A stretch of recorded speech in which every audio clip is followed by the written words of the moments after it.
We usually do it at least 3 times, sometimes 4 times a year. Okay, so we're going to talk about using iClicker to enhance student learning and student engagement and learning. So the first thing to do is to get connected to iClicker. And so everyone in this large group here is asked to connect to join iClicker using a student account. If you don't have an instructor or a student account, first create the instructor account using your SUNY Oswego email address, and then exit from there and then sign in using the same credentials as a student, because it will ask you whether you want to join as a student or as an instructor. And you can do this either from the web or you can do this using a mobile device. It's probably easier in a lot of ways to do it right on a smartphone, but a laptop works too. And as long as students have some type of device, could be a Chrome, any web-enabled device can connect to iClicker. So it's rare to find students who don't have one. Going back, say, 12 to 15 years ago when I first started using this, I used to bring in 2 or 3 $50 Android tablets that I picked up at Walmart and just loan them out to students if they needed them for the semester. And if they did any harm to it, they were $50 devices. And I used them for about 4 or 5 years. And then after that, I never had a student come to class without a device. So generally, most students do have these things. Okay, are you connected? You're muted. It is asking me for a code number, John. Okay, so the code then is right on the next. You can join with this, or there's a code. Let me see if I can generate the code. How do you do that? Now, normally in a class, that wouldn't be an issue. Yes. Actually, I think what you can also do is you can go to do a search for a class and go to SUNY Oswego, just put in Oswego for the search, and then choose CELT, and there should be a CELT listing. If not, SUNY Oswego. I just typed in 1. It says it's checking into class. Okay, it's asking for the enter the name of your course. And it should be CELT, and it should be like CELT Workshop or something like that. Okay. Did that work? Let me see.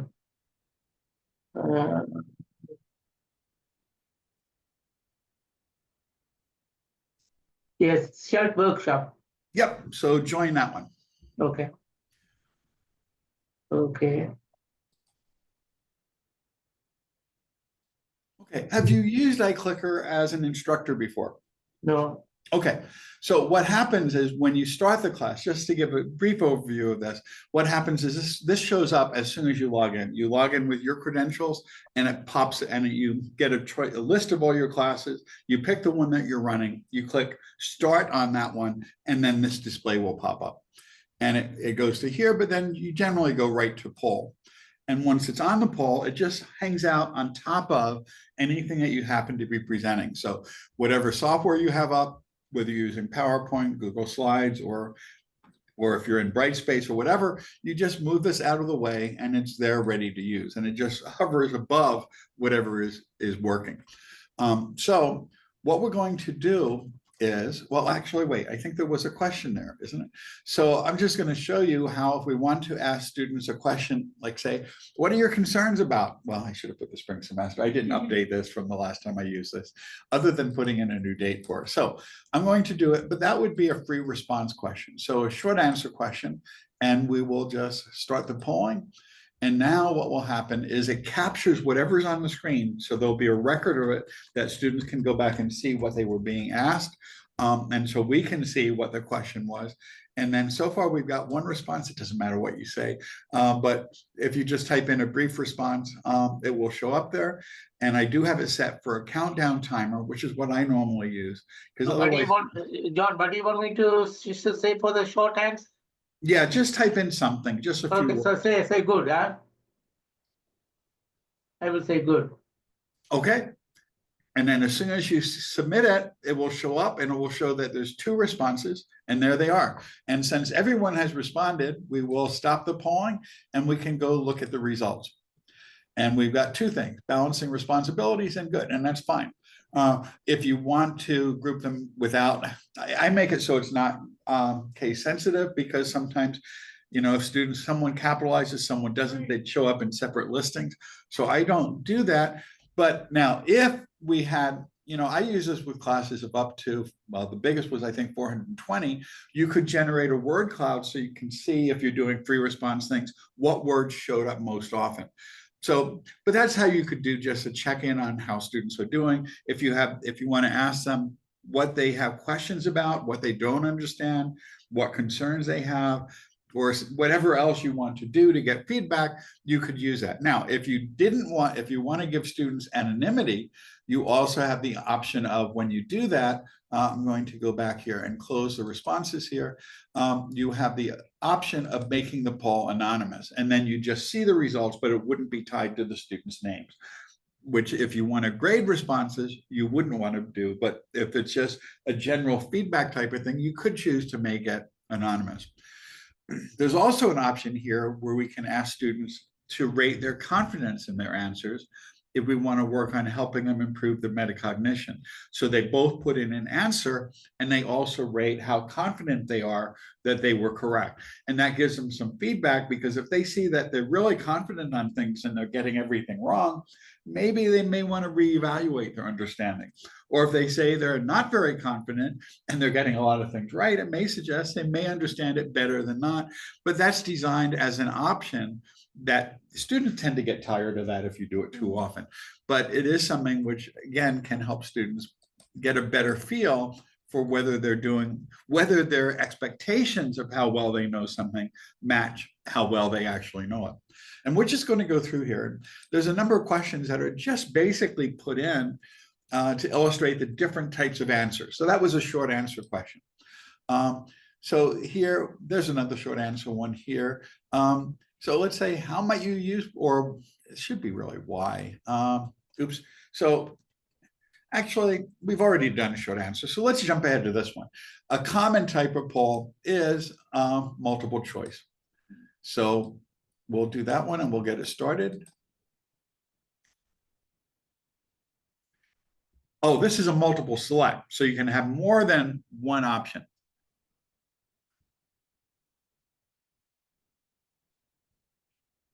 And if you want to change your answer, you can do it anytime up until time expires.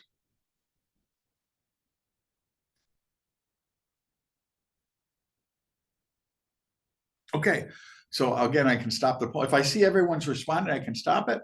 In the class with a lot of students, some will have trouble, their phones will disconnect from a wireless, or they're just a little slow to respond, or they're hesitant. So you often need, like, I generally end up in smaller classes going down to about a minute for responses.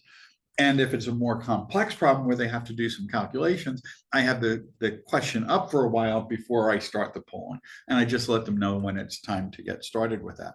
So let's take a look at the results. And there we go. We've got one response for C and one response to E. And let's look at these things. Well, the first one, so C and E were the ones that were chosen, and this was a select all, so you could have picked more than one, and that's something you want to remind students. Oh, It does say select all that apply, but students thought won't E always was- I notice don't know that why. because they used, and I did say should've- multiple choice, and it wasn't. This was a Sorry. multiple select. I thought E was. But all. if we look at this, addressing student metacognition, where metacognition is how well they know, whether they understand what they know and what they don't know, basically. It involves reflection on how well they learn things. And using polling is a really good way of doing that, because whether you use that confidence rating or not, students are getting immediate feedback on whether they understood something. So if you ask them to do a problem and come up with a solution and they're wrong, that happens right while you're presenting that material or discussing that material, and they're getting immediate feedback on whether they're right or wrong. So I would say A is true. If we look at B, that it also, not only does it provide students with understanding of how well they understand material, it also lets us know how well they understand material. So we're getting real-time information as we're presenting material or discussing it or working through things they should have read before they came to class. We get to see what they understand and what they don't. letting us focus our class time much more effectively, because if everyone in the class understands something, we don't need to focus a lot of time on it.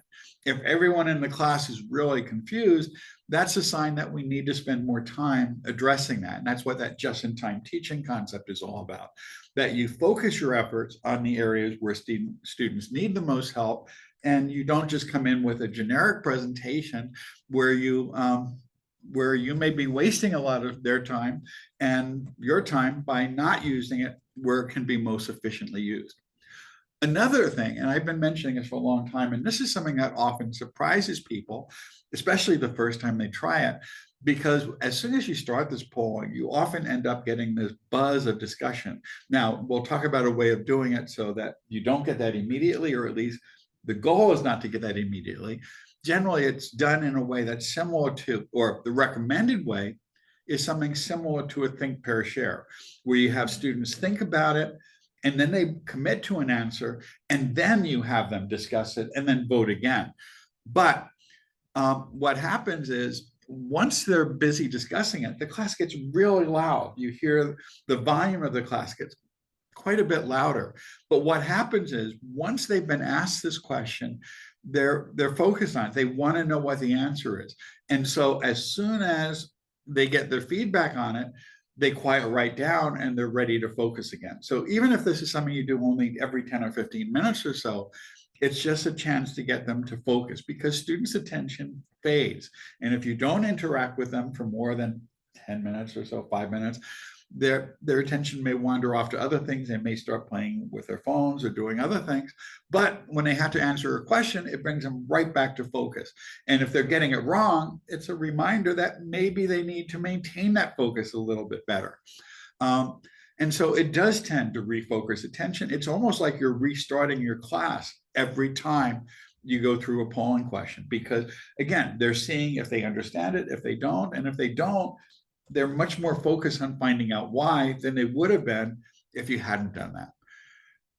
And also, it's a good way of gathering information on students' preconceptions and prior knowledge, that before you even discuss something, you could give them some polling questions about it, or see what they think the causes of something are, or what types of things, what types of tests you might use, what types of tests might be appropriate in a given scenario.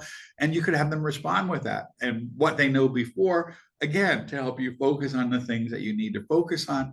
But the other reason for doing that is that sort of pre-testing has been shown to increase learning, because when you ask students questions before they've been discussed or even before they've done reading on it, it tends to focus their attention a little bit. It tends to activate their prior knowledge. It gets them thinking about what they knew before, and it's making them more ready to integrate new knowledge into their knowledge framework. And it's also just a good way to check in with students on how things are going, which is good in terms of community building, creating a sense of belonging, and all those other things, just to get a read on how the class is doing. So I would say it's all of those. So both C and E are correct. Yeah. But again, it's one of those things where when you use multiple select, it's not something students see that much. So it's really important to remind them. You may want to put that in boldface or something. Because it says on top of mine, it says question 2, multiple choice. Oh, that was, so it should have been a multiple select, Yeah. but it wasn't. So the multiple select option, this was my fault. You didn't have a choice. The multiple So select. I went with E thinking. So yeah, it was my fault. I haven't had much sleep, especially not last night. So you have to be careful when you give this to make sure that students do in fact have the ability. Just to show you that that does in fact work, let's just do it really quickly. So there. So now when you do it, you should see that you have the ability to check more than one box or more than one option. It's sorry about that. It's more of a checkbox rather than a radio button type choice. Yeah. So yeah, so you can put in multiple things now, and then it will work. And so we'll stop the polling, and my guess is we'll probably have a somewhat higher score there. There we go. Okay, 2 responses for everything. And you can see it. And if all of them are correct, you can just go through, by the way, and highlight those. And then whatever scores you assign for correct answers will get entered into the gradebook if you have this integrated into your gradebook. Okay, and again, I'm sorry about that. No worries. I was talking about it without, it was all my mistake. Okay, multiple choice questions. Now here, there were two studies done early on this, back about 15 years ago, 12 years ago now.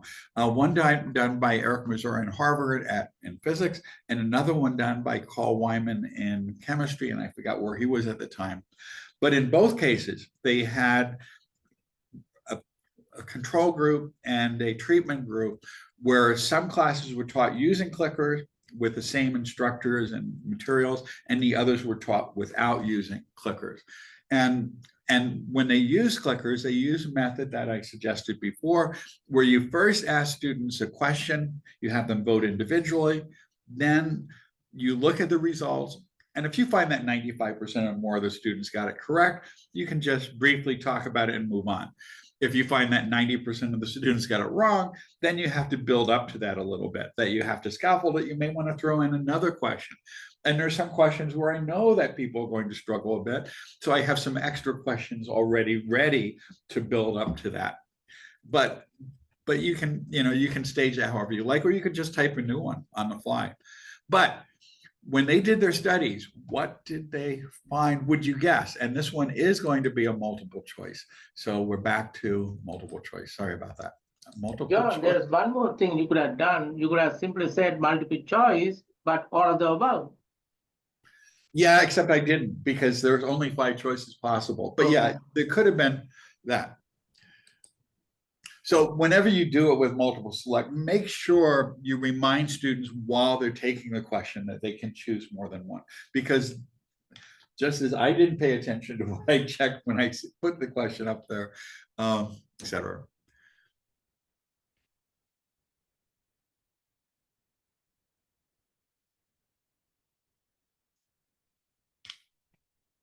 And again, you don't have to get these correct.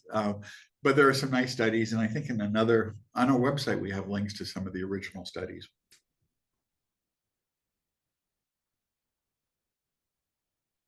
Okay, so again, we'll stop the polling since we got the results in. We'll look at the results.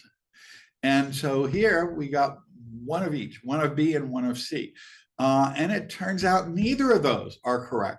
Eric Mazur found a tripling in the amount that students learned using a pre and post test configuration on the using a concept test, which was the force concept inventory, where students were asked questions from the force concept inventory before they went over this module on the laws of motion. I forgot exactly what it was. And then they took a test at the end of it using the same set of questions. The classes that use clickers ended up getting learning gains, the difference between the pre and the post test scores that were slightly over 3 times as large as those in the control group, where they were just exposed to traditional lectures on the material. And Carl Wyman found a little bit of roughly around a doubling in the scores. So it's just a little over twice as much. So in those 2 studies, and those are some of the largest results that have been found, but they were also done with fairly large classes and fairly well-designed, relatively well-designed studies. In fact, with Carl Wyman, he posted the whole distribution of scores, and the tails overlap pretty nicely, that the upper tail in the control group was kind of fading off right where the lower tail in the treatment group was picking up. So that appearance, where most of the studies that have tried to find out why this is occurring, is mostly as a result of the peer instruction. And actually the way Eric Mazur did this is he first started using polling over like 22, 23 years ago now, with a much simpler polling technique. But what happened was he was just asking students questions without having that peer interaction. And what has been found is that if you do polling without allowing for the peer instruction in that middle component, where you have students talk about it and then vote again, you get very few learning gains. Generally, there's no significant gain in learning. The learning gains mostly come from students talking to each other and explaining it to each other and debating it with each other. And that scales really nicely. So, in a class of, You can get the same benefits in a class of 20 students as you get in a class of 400 students in terms of having students work in pairs, talking to each other and trying to come up with a solution that makes sense. And what happens is the students who understand it well reinforce their learning by having to explain it to other people. That you really learn things much more deeply if you have to explain it to someone who doesn't understand it. The students who don't understand it are getting assistance in real time from someone else who has just learned the material and can explain it in terms that make sense to someone who has just recently learned the material. And that's been found in many, many studies to be important in increasing the amount of learning. And this is just one way of building it into your course design, and it only takes a few minutes per question. So it's a really effective technique. Most disciplines have found some learning gains. Generally, they're not as large as this. The largest learning gains tend to be in STEM fields. Every time I've been to this, so I should know the answer right now, but it always throws me off, like 200 to 300% is a lot, you know? It's a differential, you know, so they go up from one score to another, you know, but which is great. yeah. So Yeah, I want to share something with all of you. Before I came to SUNY Oswego, I was a professor at University of Tennessee at Martin. There was a professor in the School of Ed at that institution. She gave always 2-hour exams. During the first hour, students were free to discuss the answers among themselves as a group. Then during the second hour, they are supposed to write the answers by themselves. At that time, they cannot discuss the question anymore with any of their classmates. But during the first hour, they were free to discuss the questions with their classmates. Okay, I've never heard of it done quite that way. It's normally done in the opposite order. And that's actually something that Carl Weinman also developed called a two-stage exam. Except normally students take the exams individually first, and then they come back and they take it again as a group, in a group of 3 to 5 students. And they submit both exams, their individual one and then the group one. And the final grade, the overall grade is a weighted average of the two. But I haven't heard of it done as a group followed by individual. I suppose there'd be some benefit from it, but more typically it's done where each individual works through it, they struggle with it, then they get together and they answer either all the questions again or a subset of them. I've done that a number of times in my econometrics class, where since the class only met Monday, Wednesday, Friday with a 50-minute exam, that wasn't enough to really do both stages together. So what I do is I'd have them take the individual exam, say on a Wednesday, and then I'd grade those and have them ready to give back on Friday. But I'd see which questions they struggled with the most. And, you know, if 90% of the students got the questions correct, each question correct, I wouldn't include that in the next round. Except generally I ended up including all of the questions there because there were usually people who were making mistakes on all of them to some extent. So I redo the test, but instead of taking 50 minutes, since they had just taken the test 2 days before, they could generally do it within about 15 or 20 minutes or so. And then they'd submit it as a group thing, and I'd give them back their original exam on the first part. So they didn't get to see the results from the first stage. But you know, if you have a longer class period, and this is what I did on the final exam, it was again a 2-hour exam. So I let them work for an hour and 15 minutes or so, or an hour and 20 minutes on individual attempts. And then I gave them the rest of the time to work as a group. And they can do it much more efficiently as a group because they've already struggled with it. They come up with answers. And the group grade is virtually always higher than the individual grade because they all know a little bit of something about it. And that act of explaining to each other clarifies it so that they can clear up misunderstandings much more effectively. And they're getting individual assistance from everybody else in their group, which is much more efficient than what I used to do. Is I give them an exam and then we'd go through it the next time, and people were not generally making many improvements as a result of that, because the students who did well would just kind of sit there and nod and smile. The people who did poorly, sometimes I'd ask them to explain or to come up to the board or to come up to a whiteboard or whatever. And sometimes that would work, but mostly the students who did poorly would just look really unhappy and scowl during the whole time. But when they're working as a group, John, the issue is actually if you grade the paper and then tell them to work as a group again, they can actually find the answers, okay, from those who got the answers correct, okay, in the first try. Whereas in this approach, okay, they don't know whether the answer is right or wrong. yeah, but the peer discussion is more useful when it's more salient, that they're getting feedback from each other on all the questions. I don't know. I could see it working, but there have been a lot of studies that found that the two-stage approach in the opposite order is effective. Well, this is the first time I've ever heard of that order. So I don't know if there's any studies suggesting that. Certainly group work as a precursor to individual exams is not a bad idea for the same reason that they're getting some peer instruction and so forth during that stage. But it often has more salience once they know they're already being graded on it, because they're really concerned with how they did. And so they're more curious about what the right answer is. I'm not sure if that would work as well with the opposite sequence, but it's worth looking into. I'll see if I can find any studies of people trying to do it that way. Okay, Javed, if you have the student version, I just noticed you're here now. If you want to join in, if you could log in as a student using either the student mobile app or on the web, and just search for SUNY Oswego, and then CELT, you should be able to join the session.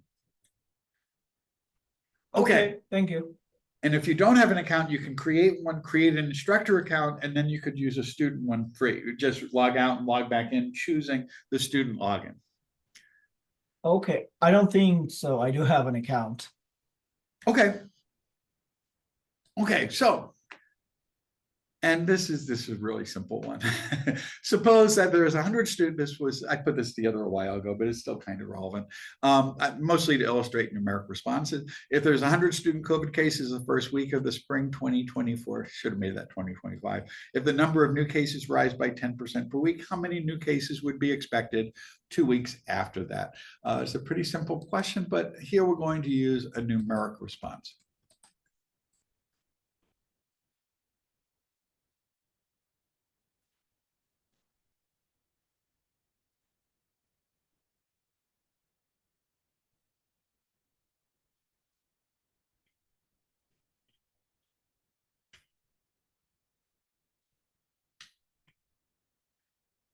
And if you have two screens, by the way, what you can always do is open up a copy of the result screen and put it on the other screen so you can see the results as they're coming in, because otherwise you don't want to share this with students. So having two screens is useful. Some people will use their phone or an iPad or something similar to be able to view the results at the same time, because you can log in on two devices. But it's nice to be able to see that. So we've got two responses. Let's take a look. We'll stop this. And so the responses are 121. Okay, most people have the right idea. So there would be 121 cases total, because it's because 100 cases may still be there.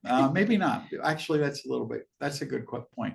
But it would be more than 21. It would be well, no, because they're rising by 10%. So the correct answer would be this one. Yeah. But when you ask these questions, you see the whole list of them. And then you just go through, and whichever ones are correct, you can put it up, or you can type in the correct answer and then would automatically grade those correctly.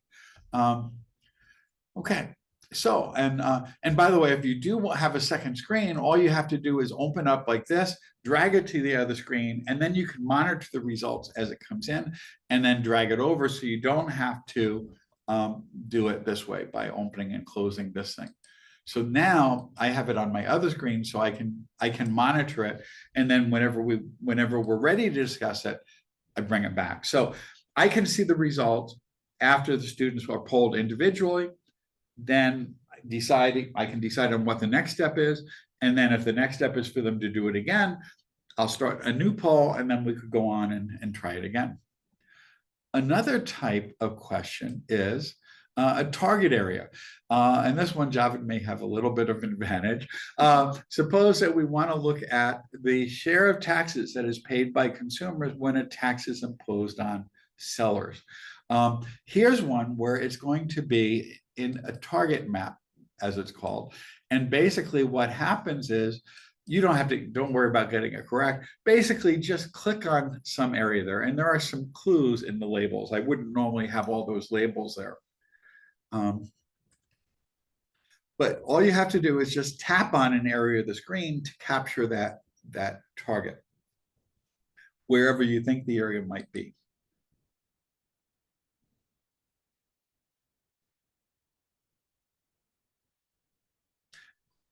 And again, unless you studied economics, you wouldn't necessarily be. This may be a little bit tougher than some of the others, but it's just to illustrate how we can use the targets. Okay, so what we're going to do is we'll stop the poll. We got 2 responses, so we'll stop it and we'll take a look.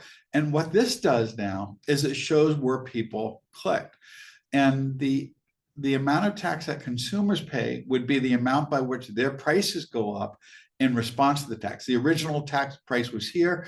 When the tax is imposed, buyers pay more, but sellers receive less, because governments get the difference between the gross price that consumers are paid and the price that the sellers get to receive after the tax. So it's actually this area here. So what you do is, if you get a lot of responses, you just highlight the area where it's correct. So it's this rectangle here, and that automatically assigns those as being correct.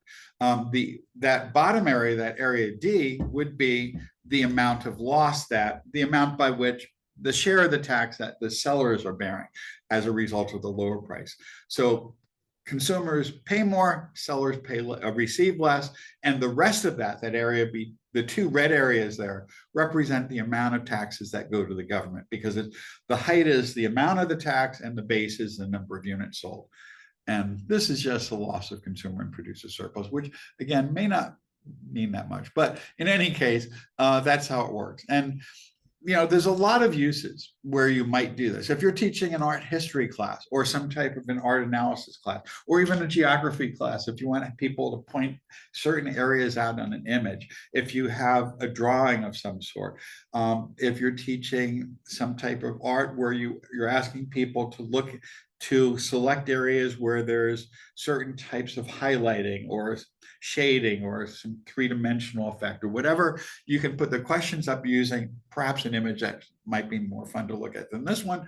But then the student could just click on that area. Or you might ask students, in which continent a given country might be, and that results from that tend to be a little bit scary often. But in any case, under some purposes, for some uses, the heat map or that target map can be nice. And if you have 300 or 400 students putting it, you'll see an awful lot of dots on there, but you just define a rectangle so that they all fit, which does mean that whatever the responses are have to fit in some type of a rectangle area, which won't work well with all examples, but it can be useful in some cases. So then, like in your large classes, John, like where you have 200 students, you would say that whole square? I would or... select the whole, I would do that whole area A. Okay. Or what I would just do is have them pick A, B, C, or D as a multiple choice, because sometimes it's a little bit harder, because sometimes they'll put things right on the edge so that it's going to fall into whichever gap, so it increases their odds and so forth. But I use it occasionally. This was just one I happened to have handy at the time when I put this slide together. So you can use it with physical clickers, but if you do that, it's multiple choice only, or you can do it with a mobile app, or both. Very few people are using physical clickers anymore. They were really popular before the pandemic, but there's a number of reasons for that. One is CTS is now paying for the mobile app subscription, so that students basically can enroll and it doesn't cost them anything. And from the college perspective, it only costs $4 per student to use an iClicker account that semester. And it doesn't matter whether they're using it in one class or 4 or 5 classes. So, many of our students are using this. They're using it in most of our introductory economics classes. They're using it in many of our upper level economics classes. So a relatively large share of students already have an account. It's being used in a lot of geology classes and it's been used in astronomy classes. It's being used in some history classes. It's being used in, I think, in some wellness courses. It's being used in a pretty wide variety of classes, especially larger introductory freshman classes. I use it in pretty all except for one of my classes. And again, even when you teach a small class, I use something similar to this when I teach classes at Duke with students generally between 16 and 20 students, because when you ask students for responses, you only hear from one student. You don't know if that's the only student who understood the question or if that's the only student who didn't understand what the correct answer is. Here, you get feedback on what proportion of the class understands the material and what proportion does not. And that sort of feedback is really helpful. You're not just hearing from that one really vocal student or the one student who might well be an outlier. You're getting that feedback constantly, which allows you to be a little more efficient in what your focus is in the class. One of the reasons why we don't generally use physical clickers is because students have to pay for them. If they buy them used, they're about $20 to $25. A new one is about $40 or so. So in general, it's more costly. And the other thing is, I think I got some, okay. The mobile version has more choices. You can do the multiple select as long as the instructor remembers to select that as a question type, free response, numeric response, or target responses. And I think there's also a scientific notation version now too. John, Yeah, formula or symbol. So yeah, it will read formulas and symbols. Yes. did you say it costs $4 to install the $4, app but not to semester? the student. The bill goes to CTS and they've been paying it for 4 years now. Okay, so it's free for a student. It's free for the student, so it doesn't cost our students anything to use it. Okay. And again, a fairly large share of students are using it. So probably, I know when I've used in upper level classes, something like 80% or more of the students, maybe 90% of the students already have iClicker accounts. So they've used it at some point. Either they don't have to be using it at the same semester, but they've used it at some point before they got there. And I have done some polls in my intro classes where with classes up to 400, most recently, they've been about 200 to 250 or so, but generally about half to 2/3 of them are also using it at least one other course at the same time. So, it doesn't really cost, even for the college perspective, it doesn't cost that much compared to most of the other ed tech tools that we use. And it's cost, we used to have to bring in our USB drives to the classroom, plug them in, and remember to close them before we exited. And there were some problems with that. One is sometimes instructors would leave their USB drives behind. Sometimes they'd fall out of their pockets on the way back, or they'd forget to bring them with them. Sometimes they didn't close the drive before they remove them, which isn't as much of an issue now, but with early USB drives and with earlier versions of Windows and Macs, if you didn't do it, you could end up having some corrupt data files that weren't closed, and then you wouldn't be able to access the data without going back in and rebuilding the files, which is something I often had to do to try to clean it up so that they could still access the data. John, I have a question. So this is actually regarding the future. So when a student actually in the future, uses his or her AI generated avatar, will that avatar be able to use actually the iClicker? Not yet. Not yet. The AI generated clones at most can speak. I don't think they have the ability right now to write, and certainly they don't have the ability to run other programs. So I don't think we're going to see any AI student clones coming in right now, but it's something that we may see in the near future. I mean, the fact that that capability already exists, you know, we probably will see it. Actually, there was an interesting thing happened at MIT when clickers were first introduced there way back, but this was MIT.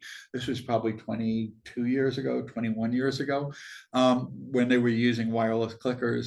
The students there, who were pretty good at engineering, basically created receivers that would intercept the signals being sent to the receiver in the classroom, the radio frequency signals, and that would decode what it would determine what the most common response was, and it would automatically submit that response on behalf of, I think it was a group of 5 students. So only one student had to go in and bring that device with them in the pocket, basically, and it would detect what the signal was, what other people were responding, and it would always respond with the most popular choice for all 5 of the students who were part of that little group.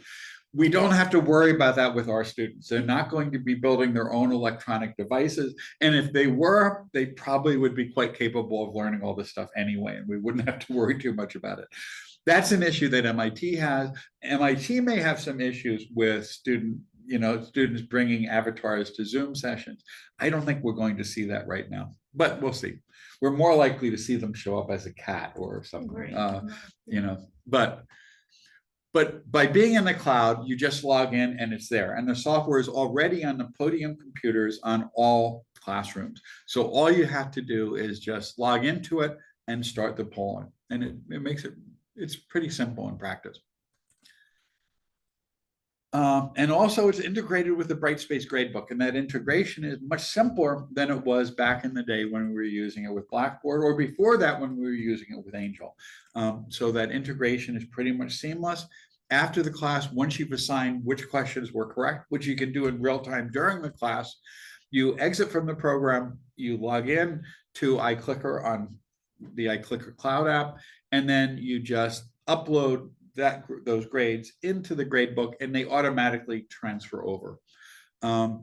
And you should also periodically just resync especially for the first couple of weeks, resync the gradebook in iClicker with Brightspace so that it will update the list of students. So in other words, if any students have added your class, they'll automatically be added to iClicker. If any students have dropped, they'll automatically be removed, or you have the option of removing them. And that way you can keep it up to date. After 2 weeks, you might have a few students withdraw, but in general, you don't have to worry about that quite as much. And even if a student doesn't register right away, or if they come in, all their data is saved under their iClicker ID number, whatever is tied to their account. So once they register with the class, if they haven't done it immediately, their grades will automatically come over. You may have to resync the grades for earlier exams, but in general, it's pretty much a seamless process. The only thing that complicates that just a tiny bit is that with our Brightspace implementation, since it's a SUNY-wide system, and their accounts are often tied to wherever they first joined the SUNY system. So if they transfer from a community college or another SUNY four-year college, or if they took some high school courses, their email and their announcements and so forth will be tied to their former institution. They will get a warning about that, but until it's tied to their Oswego address, it's not going to be tied to the gradebook. So you do have to remind students, but that's something we should be doing anyway, because otherwise they won't be getting emails or any announcements from Brightspace, or their former email address will be getting it, but they won't be getting it here. So that's a problem that we're hoping SUNY is working on with Brightspace, and has been working on now going into its 3rd year. And we're hoping that this should be resolved soon. But in any case, otherwise the grades are all preserved and they get there and it all works eventually. Okay, and yeah, these are what the physical clickers look like. And they can't be used remotely, although I did have, back in COVID, back in 2020, some students had these clickers and they were sitting in one case on Long Island, another case, someone was actually somewhere in Colombia, someone else was in Puerto Rico, and they were using these physical radio frequency clickers because they already had one. but the signal strength on those is good for a couple hundred, well, maybe about 300 or 400 feet, but they're not going to reach from thousands or hundreds of miles away. So, and the other problems with physical clickers is the batteries would go dead, students would forget them, or Remote. It's good for remote. yeah. And the problem is when they're using a smartphone, we don't have those issues because, or the other thing is sometimes they loan devices to other students, sort of like the MIT thing, except on a somewhat more budget scale, where if one student wasn't going, they might give their roommate or a friend their clicker, and then you'd see a student there voting on 2 different devices to make it look like their friend was there. That doesn't happen with smartphones because students tend to keep their smartphones charged. They tend not to forget them or leave them behind. And if they need to charge it, they can always plug it in somewhere. And they don't loan their smartphones to other people. They've learned not to do that when they see the social media posts that the people who borrowed their phone might have made on their behalfs. So it works so much more smoothly with remote devices. John, so my understanding is the students can use the laptop to log into their iClicker accounts and answer those questions too, right? Yes. Okay. It could any web device. It could be a tablet, it could be a smartphone, or it could be a Chromebook even. So as long as they're connected to the web, they can connect to iClicker. Most of them will use, well, in my large classes, it's probably a third to maybe 40% will be using a laptop for the polling, and the rest will be using their smartphones. Most will tend to use smartphones. Even if they brought their laptops, they often find it easier to use a phone, partly because sometimes they're looking things up on their laptop while they're doing that. Oh, and yeah, it's still free for spring 2025. If they have to pay, and this was true up until 2021, actually, for these accounts, it's $16 for 6 months. I think it's still the case.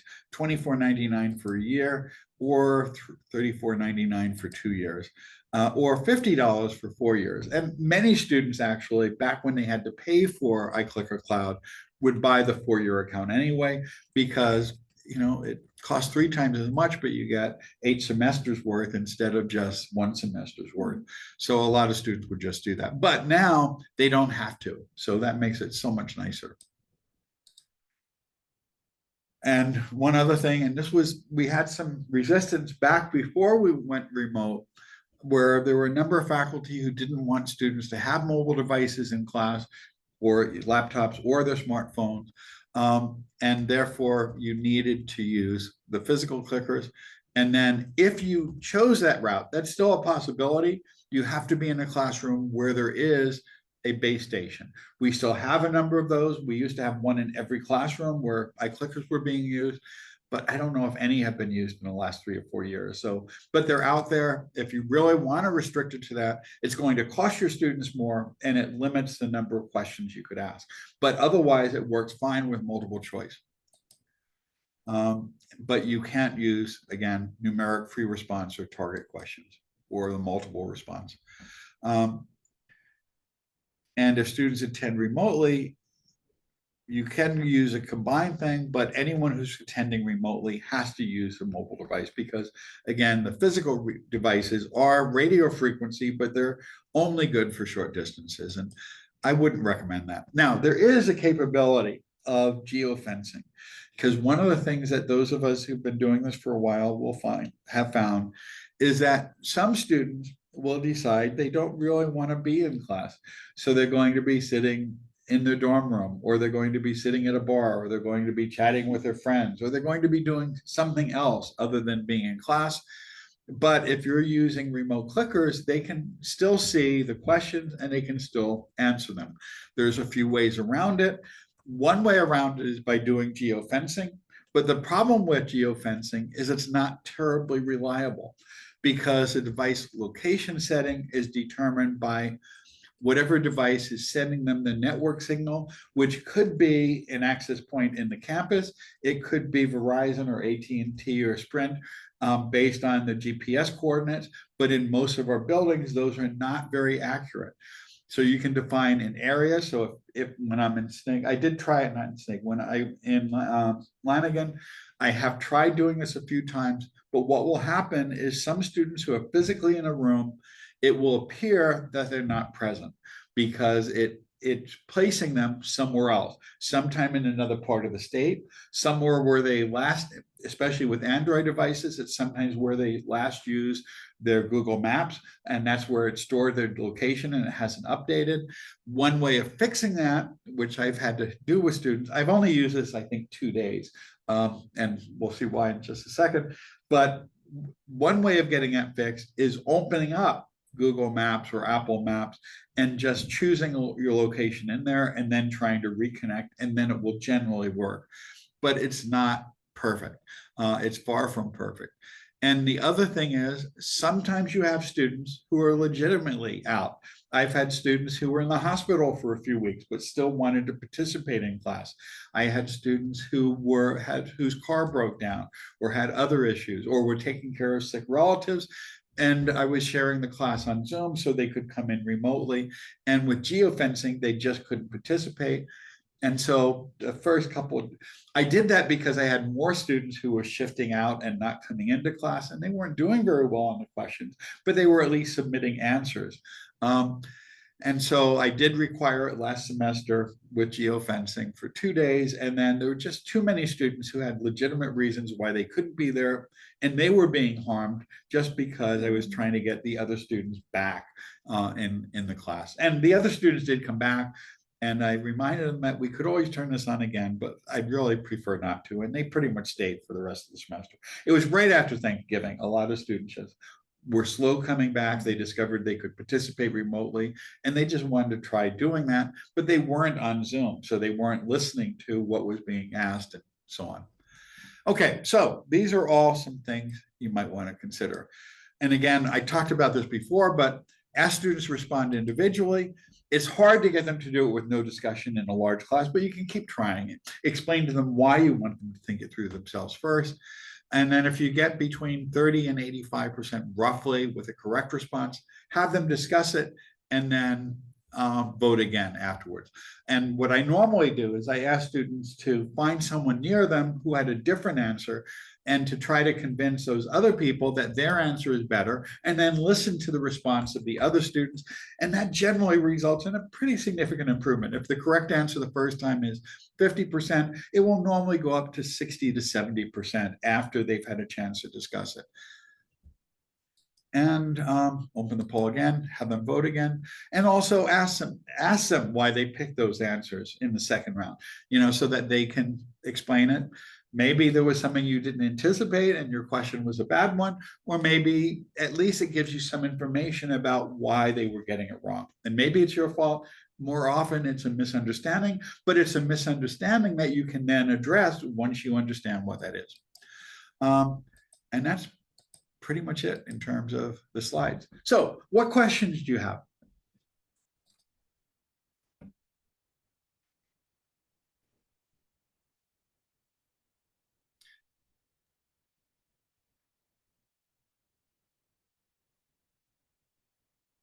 Just a quick question, John. To be honest, I've never used iClicker. I'm using Kahoot in my classes, which is almost same idea.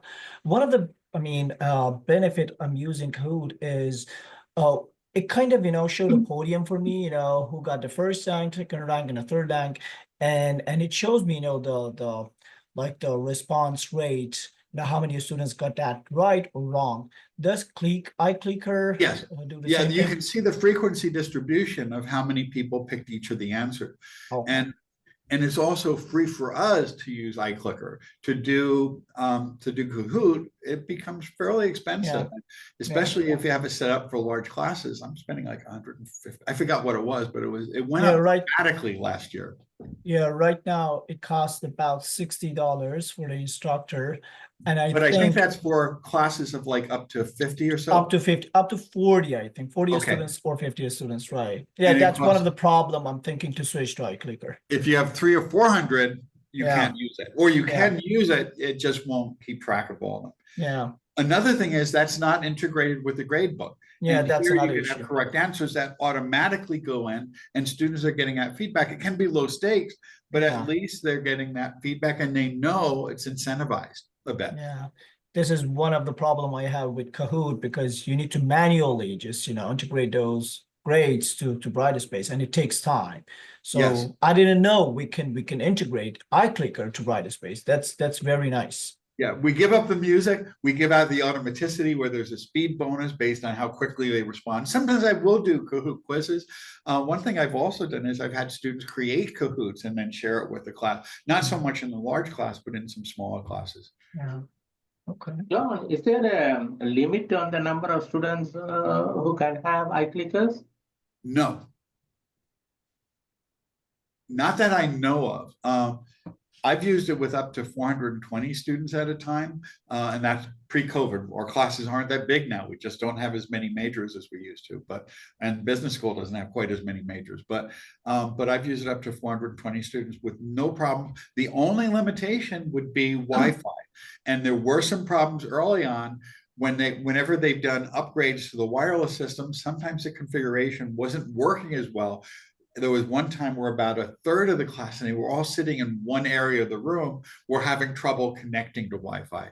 So it's mostly as long as everyone in class can connect to Wi-Fi, it shouldn't be an issue. And most of the buildings have been configured to work with at least 2 devices per student. I think in Sheneman, at least the initial configuration was so that there'd be enough Wi-Fi capacity for up to 3 devices per student. So there should be excess capacity there. But there were some issues early on with just having that many people all trying to connect to the network at once.